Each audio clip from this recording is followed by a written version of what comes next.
department. And last year we were supposed to go there for April 15th for the liberation of Bergen-Belsen. And of course, because of the coronavirus, it was called off. So they wrote to say, do we want to do it this summer? Or do we want to wait for next April 15th? So I'm not sure what it's going to be like in Germany. Are most people vaccinated in Germany? No, it's really, really slowly with the vaccination, yeah. So what about Belgium and Vienna? How is that?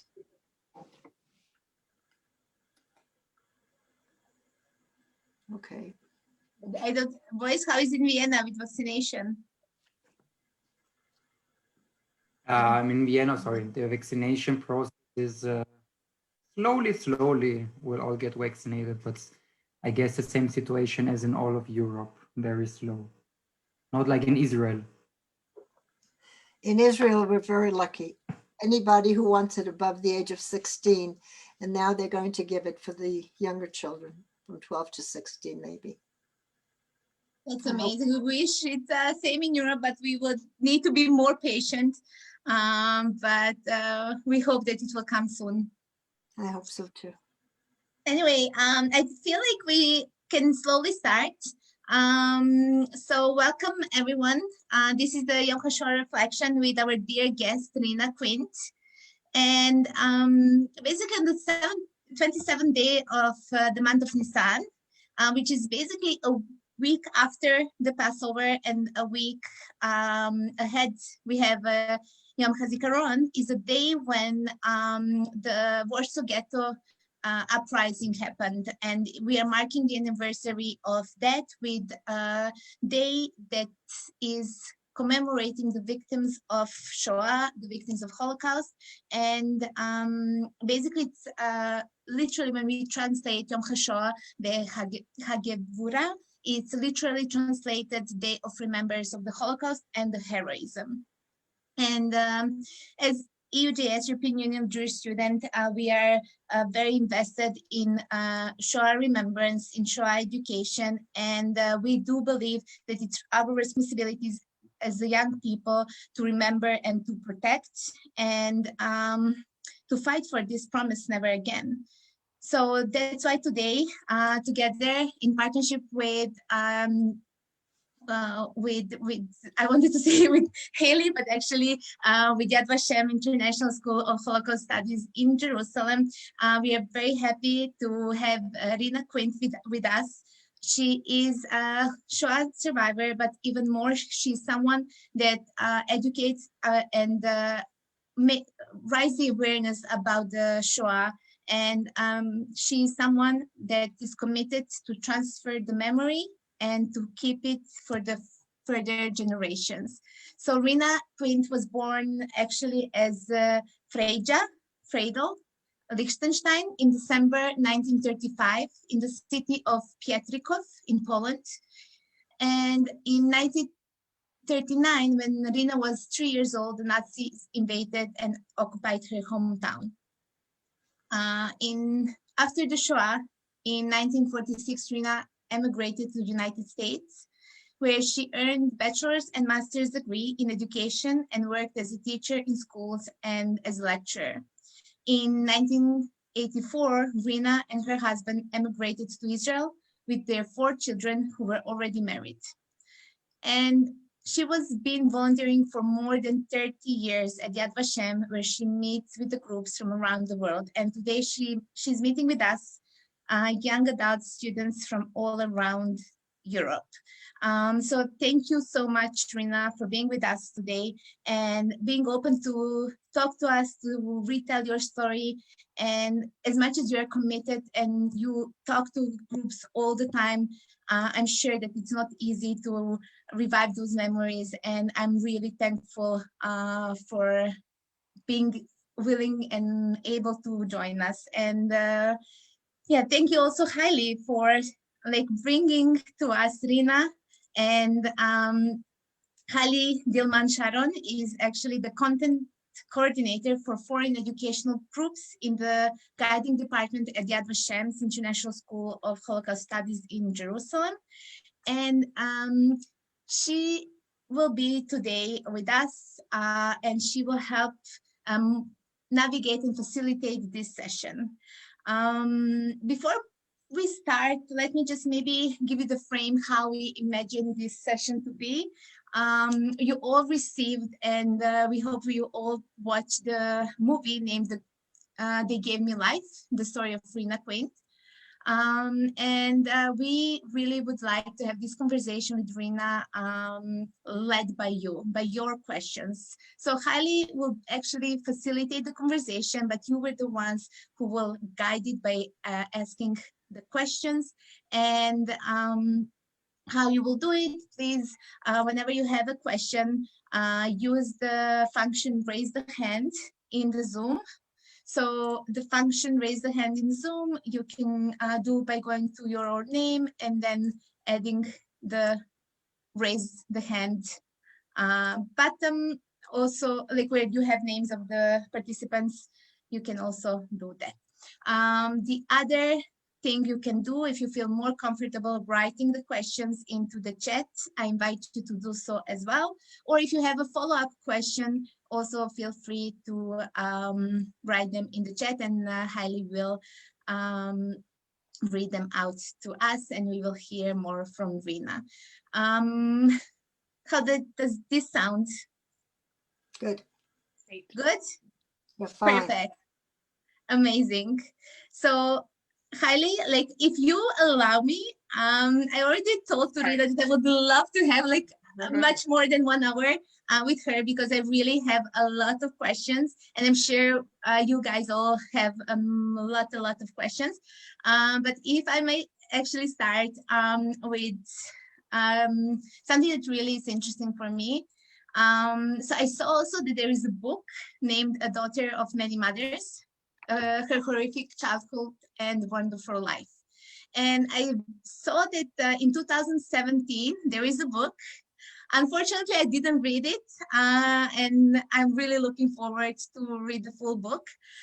But I saw that in 2017, you said following: there are two of me. One person is Rina Quint in 2017, an international speaker, a great grandmother, an American who does the New York Times crossword puzzle, an Israeli citizen who has an elegant home in Jerusalem, and a loving husband and a family. I frequently attend Philharmonic concerts and cook gourmet dinners for friends and dignitaries.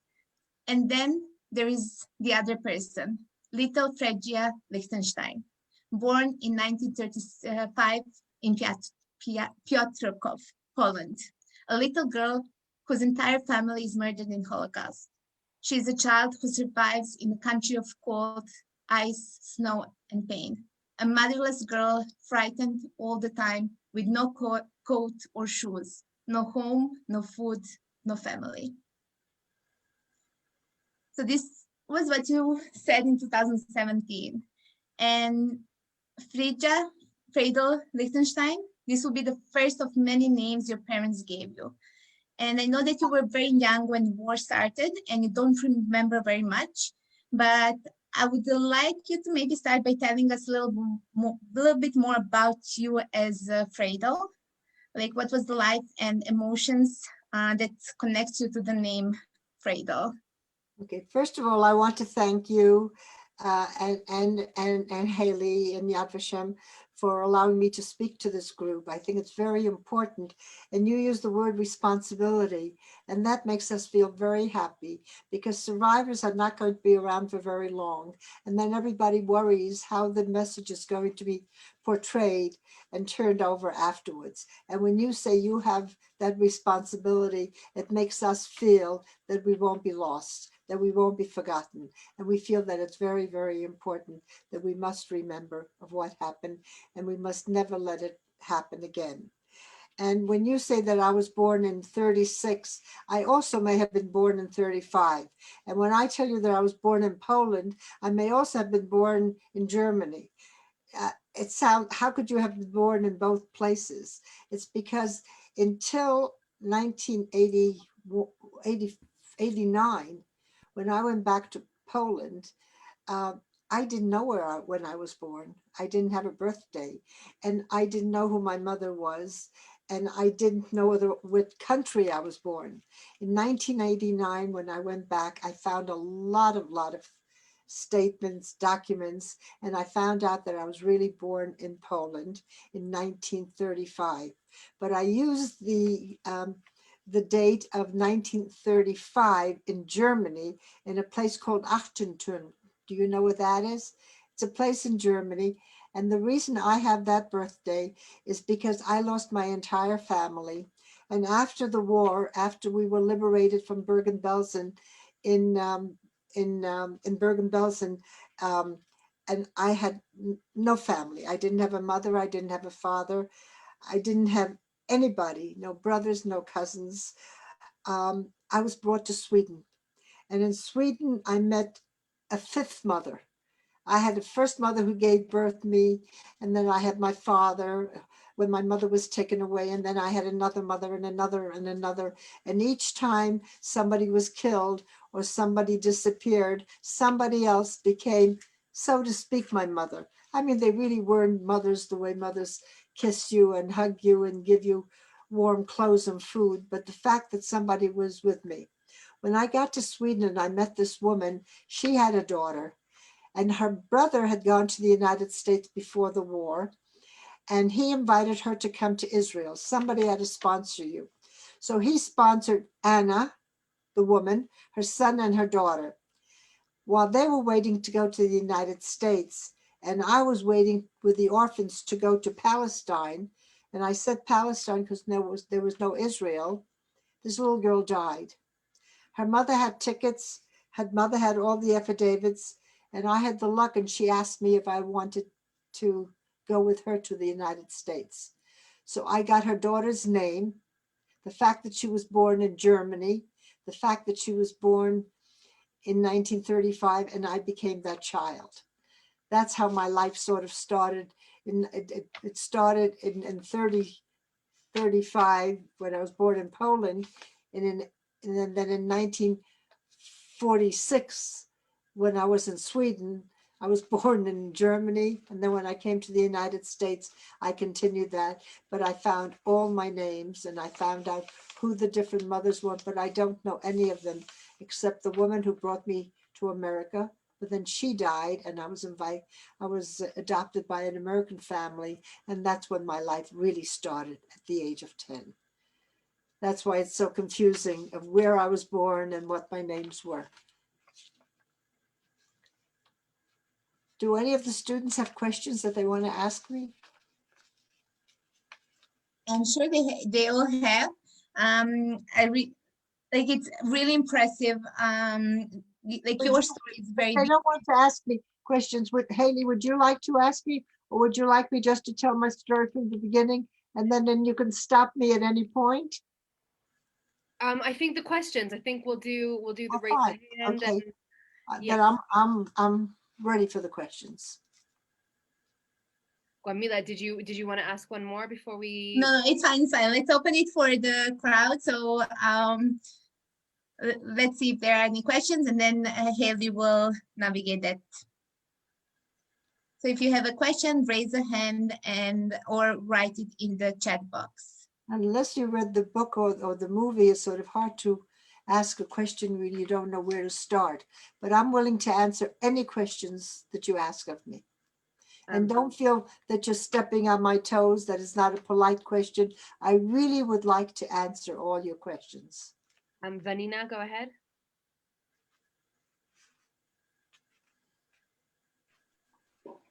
Thank you. First of all, thank you for being here. As you said, we are responsible to be witness also and to hear your story. So thanks a lot for being here. I have a question. So how did you cope emotionally with your day-to-day Shoah experience as a child? Well, when the war started, I lived with my mother and father in Pietrka, and that became the first ghetto. And in the ghetto, when the Germans came in September of 1939, they put a barbed wire on the Jewish section of the city, and all the Jews had to live in that area, and that was called the ghetto. And any non-Jews who lived there moved out, and Jews living in different parts of the city had to move into the ghetto. It got very crowded. And if you had a brother or sister, you could live with them. If you had somebody, if they didn't, maybe you would live in a synagogue or in a school or in a mikveh. And if you didn't, you'd be left out in the street, which was pretty quite terrible. But at one point, they took my father away to a slave labor factory, and I remained with my mother. My mother apparently had a business, and she came from a comfortable home. So she had maybe a coat or shoes that she could exchange for food. But many people starved, and it was very cold. So it was many people just, froze. They were very sick. Typhus was rampant, and there were no medications. So many people died in the ghetto, and there was shooting, and there was terrible beatings. And one day there was a banging down at the door, and the Germans came in and told us that we all had to take whatever we could fast and run out to a big square. And from there we were taken, chased and beaten to the synagogue.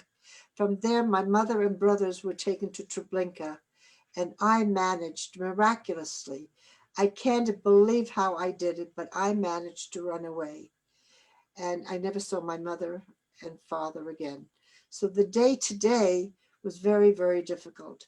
But a man told me to run, and he took me to my father, who was working in a slave labor factory. And my father, girls weren't allowed there. They didn't want any girls. And so my father said that I was a boy. And I was 10 years old when I was really only 6.5 years old. And I worked with the men. I don't know how I got away with it. I'm not that strong. I'm not that masculine looking. And I was a little girl. But when you have to do things, you do. So when you ask me how everyday occurrences happened, it's just unbelievable. I was there, and I don't believe that we didn't have the food and we didn't have the warmth. And we were always being chased by dogs and being beaten and being shot. And the fear never, ever left you.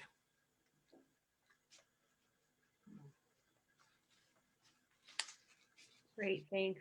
Another question? With more questions?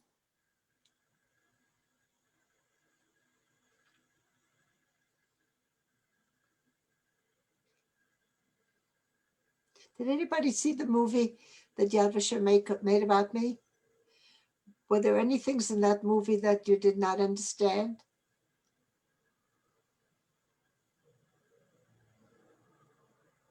I think Yad Vashem tried to portray other people, even though they weren't my relatives, but they tried to show you what life was like in Poland. Yes. Who was asking? Kabia, why don't you go ahead?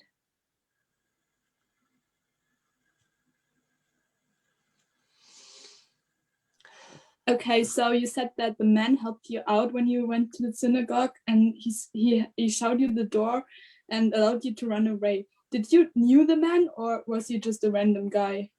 Okay. We were brought into the synagogue, and in the synagogue there was shooting and there were beatings, and I was holding on tightly to my mother and my two brothers. I was 6.5 years old, and they may have been 8 or 9. And there was a man on the back of the door, and he may have been my uncle, but I don't know for sure. I don't remember who it was, but he beckoned to me and he said, "Run." And I must have been very stupid, because you don't run when people are shooting at you. And there were all these soldiers shooting and beating people with clubs. I don't know how my mother let me run. And I don't know how I was willing to leave go of my mother. Can you imagine a little girl who's scared must be holding on very tightly to her mother, right? And my brothers must have been holding on tightly to their mother. And I'm sure my mother must have been holding on to us. But my brother realized that this was a terrible situation. And when this man told me to run, I did. And the soldiers, maybe they didn't see me because there was such pandemonium and there was such crowded situation. 2,000 people couldn't get into the building, but they pushed in as many as they could. And then next door, there was another little building, so they pushed people in there. And the people who couldn't get into the house were taken out in the forest and shot. So people knew what was happening, and people kept on hearing stories that other people were being shot and being gassed, and nobody wanted to believe these stories. But I guess my mother realized that maybe there was some truth to it. So maybe she pushed me. Maybe God pushed me. I don't know where a little girl gets the nerve, gets the chutzpah, gets the bravery, but I ran out. I never saw my mother and my brothers again. All those people were taken to Treblinka, but this man took me to my father. I don't know who this man was, but apparently he worked with my mother, with my father. And so my father took me, and he said the only way I could be with him is to become a boy, because it was a man's factory. But there were two other factories in the town. But the one that we worked in, which was a glass factory, was only for men. So my father found me some boys' clothing. He cut my hair. I learned to speak in the Polish grammar, the way you have in many languages. I think you have it in German and you have it in Hebrew. You don't have it in English. And I became a boy. And for a long time there, I was working as a boy, delivering water to the workers. I was a water carrier. How I did it, I don't know. Thank you. Sammy, you had a question? Yes. How did you decide at the end to do Aliyah, and did it change some way your view over doing Aliyah nowadays to back then when you did Aliyah? We started coming to Israel. We have 4 children. We have 22 grandchildren. I say we, but unfortunately my husband passed away. But he gave me 4 children and 22 grandchildren. And as of last week, where we had 3 new ones, I have 35 great grandchildren. So when you think of one survivor, if you think of just 3 million, how many more Jews there would have been?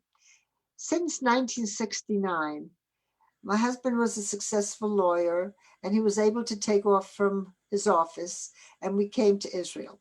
And every time we came to Israel to live it, he loved it and he wanted to stay. And our children loved it.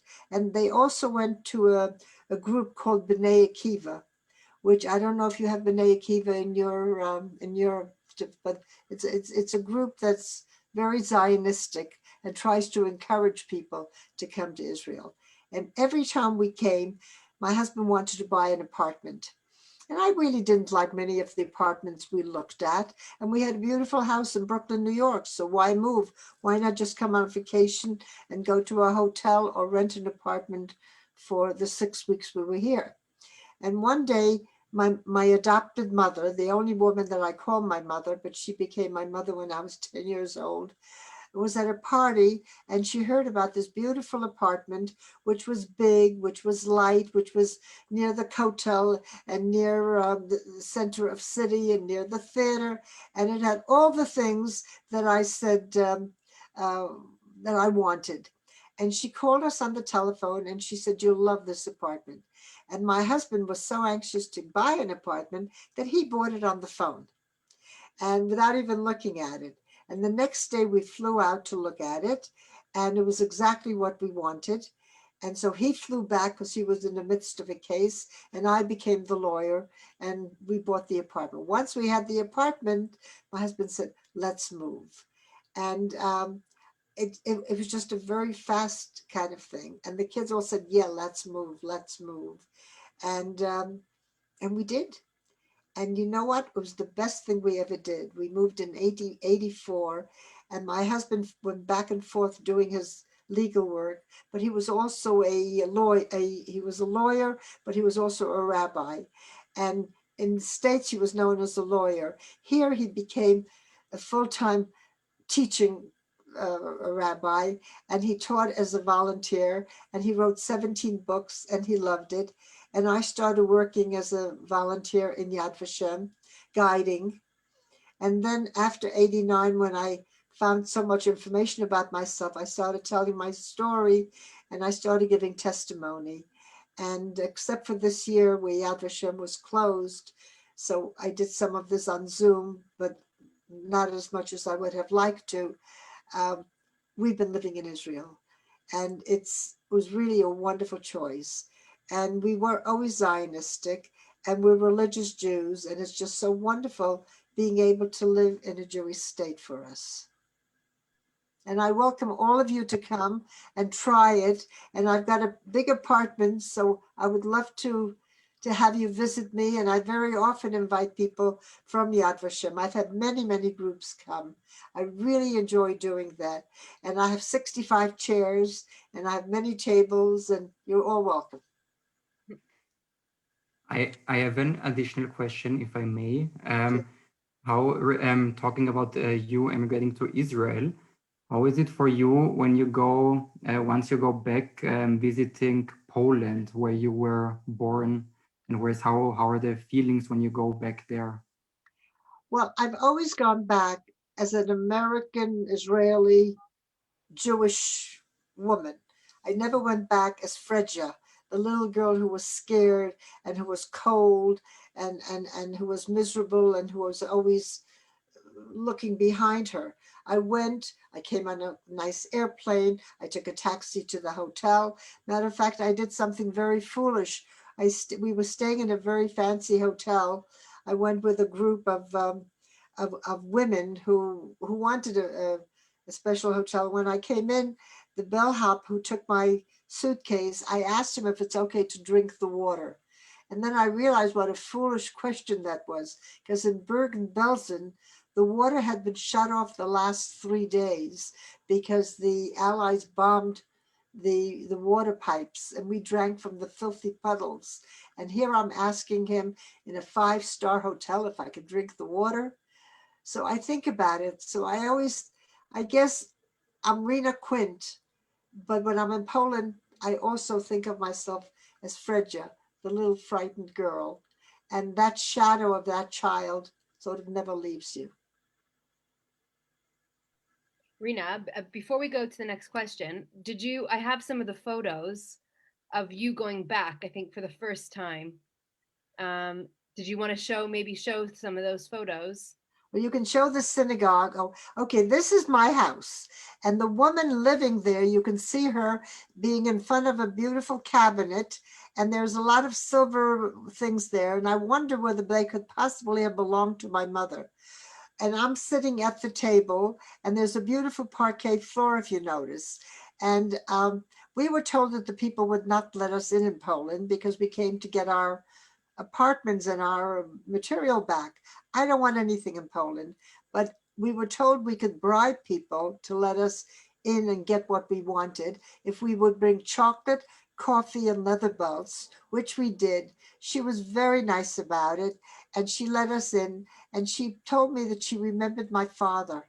She had worked with him, and I never asked her about any of the things there.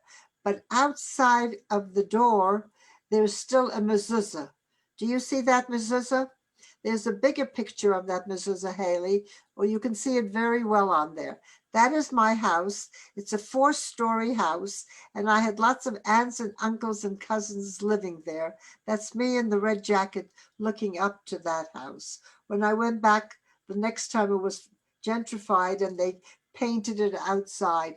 But the mezuzah at the door showed you every Jewish home then and now has a mezuzah. If you come in Israel, any restaurant or hotel room that's owned by Jewish people, it has a mezuzah. So I was very glad. But the next picture that Haley, there's the mezuzah. There were also these terrible stairs. And one night there was banging down at the door, and Ukrainian and German soldiers came in and they started yelling, "You've got 10 minutes to pack up whatever you need, and you have to run down the stairs into the square." Now, just think of what would you take if you had 10 minutes to leave your house, never to come back. And some people say they would take pictures, and I sort of say that's not the best thing to take. Maybe you want to take money or affidavits or valuables or food, or maybe you want to take the baby, or maybe you want to take their old grandmother like me, help her down the stairs. And we ran down these stairs and we went into the next square, this big square. This square used to be like a shopping center. On Thursdays and Fridays in Poland, probably from the turn of the century, every Thursday and Friday they would have wagons filled with meat and fish and vegetables and clothing and bread. And people used to do their shopping. They didn't go to the store so much, the shopping on those wagons. Now it's just an empty, actually now, when I went the last time, they had benches over here. But to show you how life was so normal, in the corner there in that white building, my grandparents owned an apartment. This square is called Platz Tribunalski. And the apartment that Haley showed you before was Platz Chernitskigo. And I found both of these documents, and my mother bought that apartment in 1936 when she apparently had her third child, and she was able to afford it. I have all the deeds to the house, but I can't get it because they said it belonged to her. And then in 1941, the Germans took it over. And in 45, the Russians took it over. And in 61, the Polish took it over. And, you know, I've got all these different things, and then private people. And if I could prove all these different things, then I would have to pay the taxes back, going all the way back to 36. And that would be millions and millions of dollars, which is not something that I have or want. And I don't even want an apartment in Poland. Yep. I have another question from the chat. Yes. First, Alessia from Rome says, thank you so much for taking the time to be with us. But how did the Holocaust influence your faith? Okay, that's a very good question. I am a religious Jewish woman, and I don't understand how God could have allowed this happen to his Jewish people. I also don't understand how God allowed this to happen to any people. And in a war, millions of people were killed, not just the people who were in the concentration camps. All those soldiers fighting from all the other different countries were also killed. And I don't understand that. But I do know that I could not have survived if God had not meant for me to survive. And I think that all the mothers, the 6 different mothers that I call my mothers, but these women who I attached myself to, or maybe they attached me, I'll never find out, did I need them more or did they need me? Maybe they lost a child and they needed someone to be with, but I certainly needed them very much. And every time somebody disappeared, there was somebody else. And even to this day, when I need somebody, somehow or other, somebody's there to help me. And I think that God is watching over me. I don't think I could have survived without it. And if God helped me survive, I certainly want to believe in him. And so my faith has been strong. I also like being a religious Israeli. It's wonderful. Like this past week, it was Passover, and I spent the first night, the Seder, which is a meal that we had together with my children, grandchildren, and great-grandchildren. And during the intermediate days, we went to the zoo together as a family. And then I had a 3rd birthday party for one of my great-grandchildren. And then the last days, I had a bar mitzvah of another grandchild. And these are all religious things, working with God. So I feel very close to God, and my faith is very strong. Thank you. The next question comes from Thomas Cantor, who's in France. And he says, first of all, thank you so much for being with us. He wants to ask, coming from an Ashkenazi family who settled in Latin America, how do you identify yourself culturally? Do you feel Israeli, American, Polish, or a mix of Wait, all? he settled in Latin America, or I did? His family. He. Oh, I feel very much of an Ashkenazi, American, Jewish, Israeli. I guess it's a combination of everything. I am an Israeli citizen, and I follow all the Israeli laws, but my Hebrew is not great. My English is much better. So if I'm asked to speak, I'd much rather speak in English than in Hebrew. Many of my grandchildren do not speak English at all, so I have to speak to them in Hebrew, and I make lots of mistakes, and nobody bothers um, uh, uh, um, correcting me, and they understand me. So that is. In Israel, there's a difference between Ashkenazi and Sephardi, especially for Passover, of what they eat. But so we're Ashkenazi that way, but it doesn't have to be such a difference. And I just feel Jewish. I don't really make much of a, Do you feel Polish at all? no. They say I look Polish, and I have a few granddaughters that I don't know if anybody looks like anybody, because I didn't tell you, but when we went to when I was working with my father, and when they decided to liquidate the factory, and they sent us from Poland to Germany on those terrible cattle cars, and uh, when we were crammed into those cars with nothing to eat and nothing to drink and just a pail for a toilet, so we were smelly and dirty and filled with lice and just disgusting.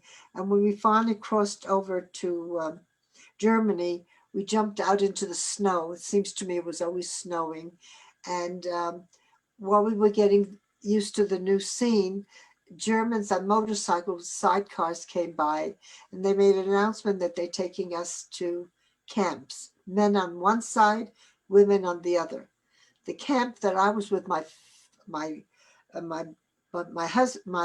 father was all men, but there were two other slave labor camps, and they had men and women. My father realized that when you go into a camp, a concentration camp, you have to get undressed to go into the showers. Germans didn't want to be around with people who were so smelly and filthy and filled with lice. And so if I go into the showers, what would happen? I would have to get undressed. If I would get undressed, they would see I'm not one of the men or one of the boys, and they would kill me and my father, anybody who helped me. So my father met a school teacher, and he asked her whether she would keep an eye with me. She became my next mother. He gave me some pictures, and I carried those pictures. When we got to Bergen-Belsen, and just the way my father said we had to get in the showers, one of the German soldiers saw that I was holding something in my hand, and maybe he thought it was money or jewelry or a diamond. He pried open my hand, and he found that it was just pictures. He tore them up and threw them away.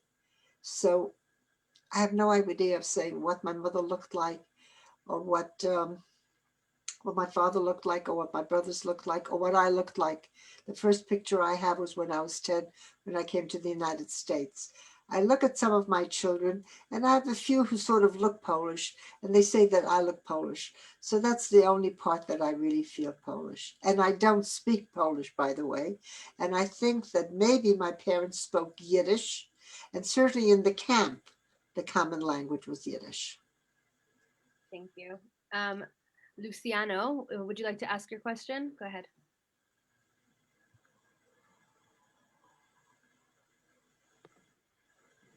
Rina, first of all, thank you, Toda Rabba, for being here and share with us your experience. And I'm for sure it's not easy like to be witness of these orals. So thank you, first of all. I want to ask you like something philosophical, okay? After all your experiences, okay, how you look and reflect about the relation between people, like I don't know, on these days, maybe like in general, like like the humanity, like how you reflect about this relation between people, because you have passed and feel your own skin like very hard experiences. And, you know, also like the actions for survive and help people sometimes is very hard to do, like these actions, because like sometimes like you put your own life like in danger. So how you judge, how you feel, I don't know, how you look like this relation between people, because sometimes like you see people doing like I don't know, bad things for people, you know, like day by day, you know, and you have like all this carriage with you, like all these things on your mind, and how you judge the world, like how you judge humanity, like it's interesting. Thank you. It's a very good and very difficult question. I like people. I like being around people.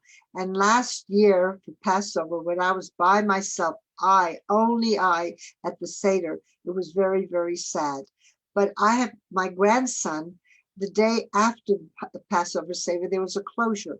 Nobody was allowed to go out. And he went out, and the policeman stopped him and he says, "You're not allowed to be here. I'm going to give you a ticket."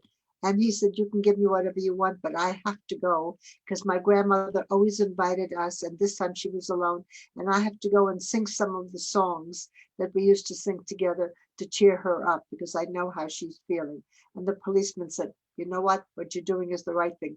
Go, don't go into her door, stay outside or talk to her through the window and come right back." So the policeman understood this.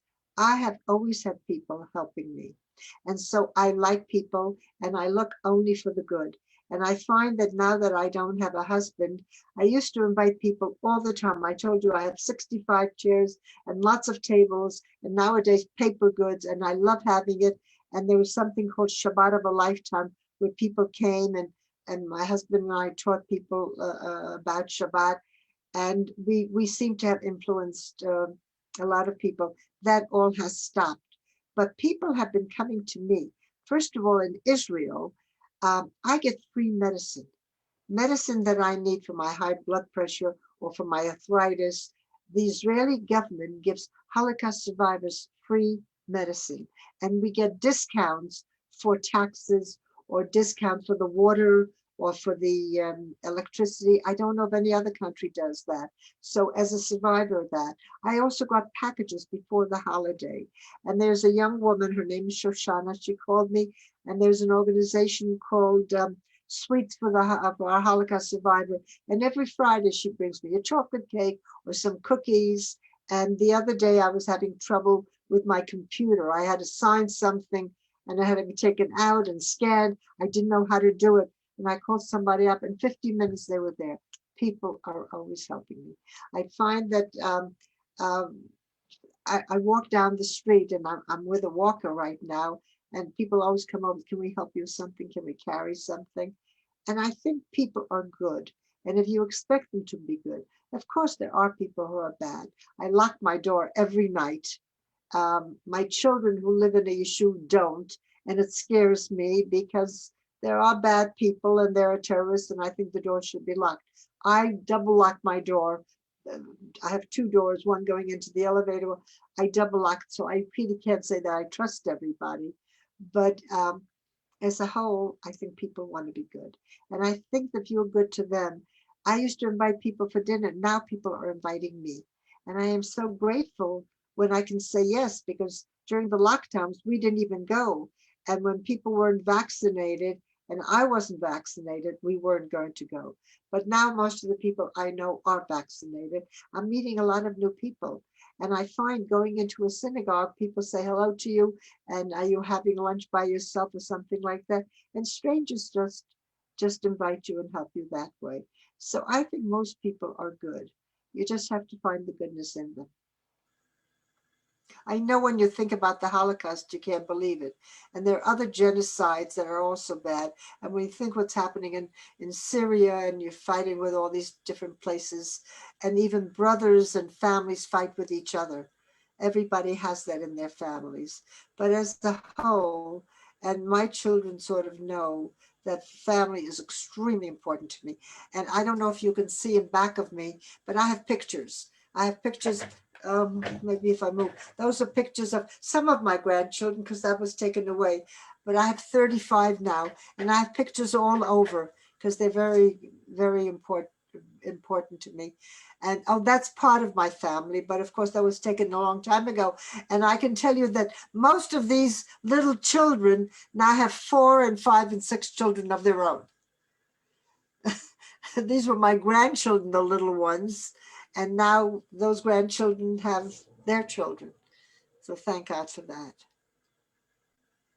I hope I answered your question. Okay. Talking about the children and grandchildren, I'm wondering, we do know that there is a lot of Shoah survivors who didn't want to talk openly about their experience, or it took them very long time to start to share their stories. Did you talk about what happened with your new family? Yeah, I'm glad you asked that. My children did not want to know about it. And my children didn't, and we did not live in a neighborhood where there were many survivors. I was not a survivor the way other people are because I had American parents. Most survivors didn't have parents, and my children had grandparents and aunts and uncles. Most survivors didn't have families like I did. I had this large family, nobody biological, but I had them. My grandchildren, on the other hand, wanted to know. And in Israel, children have to write in high school either about somebody who fought in the Word of Independence in 1948, or if they came over from a certain city like Yemen or Morocco, or a Holocaust survivor. So people come to interview me. And I just want to tell you about a little story of I have a 6-year-old granddaughter. She's 6.5 now. So when she was 5.5 last year on Yom HaShoah, this time of the year, she was telling, the teacher said, does anybody know a Holocaust survivor? And she said, yes, my grandmother, and she was a boy. So the teacher didn't understand how her grandmother could have been a boy, and she didn't explain anything else. And they live in a yeshuv, which is a neighborhood. And so the teacher called my granddaughter, who was Hila's mother, says, I don't understand what Hila was talking about, your mother being a boy. Did she have an operation or something? So she says, no, she pretended to be a boy so that she could work with her father because her mother was taken away and killed. So she wanted to be together. And so she said, oh, that makes more sense. She's, but I want to tell you of how Hila, at the age of 5.5, understood about the Holocaust. She was running home and she fell and she scraped her knee. And so she was crying. So my granddaughter Odelia said, okay, we'll wash it and we'll put a Band-Aid over it. So she said, okay. And then she said, but who helped Savta Rina? Who helped grandma when she fell when she was a little girl? If she didn't have anybody to get her clothes and get her shoes and put a Band-Aid on, how did she do that? So it's, and I can tell you many other stories about children, but my grandchildren are very much aware. And another thing that happened, which was amazing, I told you we had a bar mitzvah this past Saturday. He was born 13 years ago on a Passover. And a bris is 8 days after the birth of a boy. And he had the bris, the circumcision, on Yom HaShoah. As the siren blew, there's a siren for 2 minutes where everybody stops and doesn't move. That's when they had circumcision. Now, can you imagine how moving that is with all the people who were killed? A new child is brought into our faith. So I have a lot of things that bring back the past and mingle it with the present. Wow, amazing. And maybe a follow-up question, generally, by your opinion, what is the responsibility of second, third, fourth generation? Most of us here are already like a third, some of us fourth generation. What is our responsibility in preserving the memory of Shoah? I first of all, I think that you have to get married and bring in children and tell them about the Shoah and tell it to your friends and your neighbors and tell it to your parents and people who don't know about it. In the United States, there was a survey taken, and they found many of them don't even know what the Holocaust is. If they ask, what is the Holocaust? Was it World War I? They don't know. And they haven't heard of Auschwitz, and they don't know very much. And I was invited to South Africa, and I was in a wheelchair, and people were pushing me. And they said, did you come to go on a safari? And I said, no, I came to talk about the Holocaust.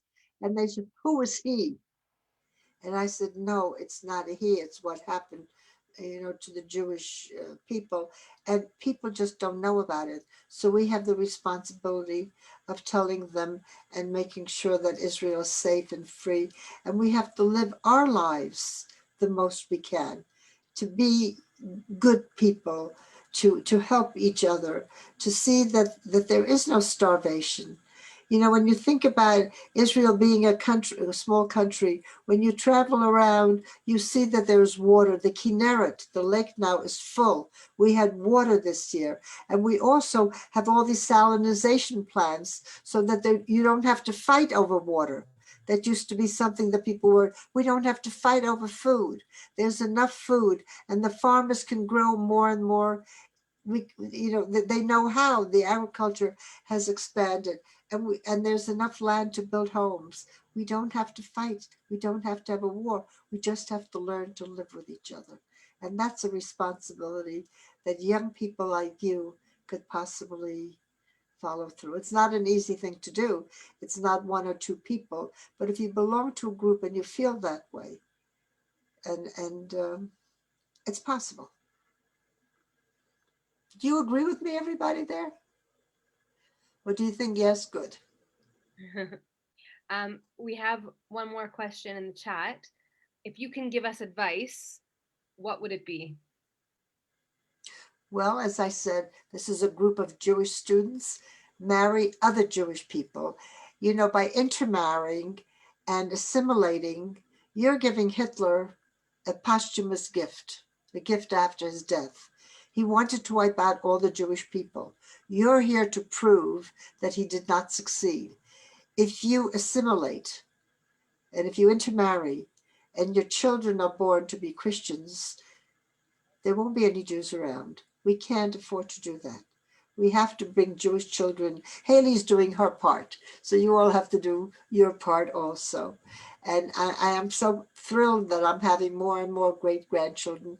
And you know how I remember everybody's name? I thought you would ask me, how do you remember your 4 children and their husbands and the grandchildren and their husbands and the great-grandchildren?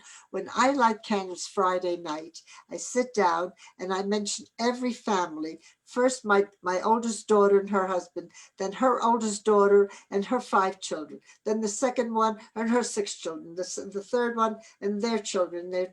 And by doing this, I remember everybody's name. And I only have to add one every once in a while. It's not like learning all of them at one time. So I remember them and I love them and they love me. I also learned something called BIT. Do you have BIT in your country? It's I use this iPhone.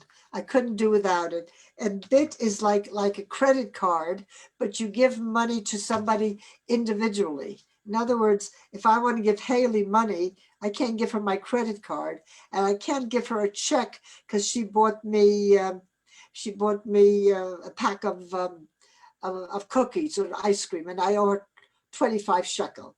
So there's something BIT, and I just write Haley, and I have her address, and I say 20 shekel to Haley, and she gets it. So I found that easy, and it's very nice to connect with people that way too. Great. Mila, are there any other last questions? I thought you'd have so many questions. Last night, didn't they have so many questions last night?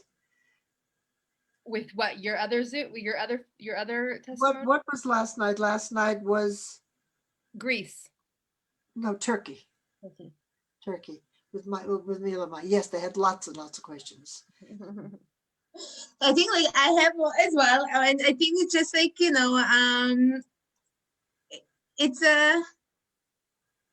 it's hard to ask questions directly. I need to say, and like I'm thinking of like there are too many questions, but like we don't want to go too much into the different directions, lots of details.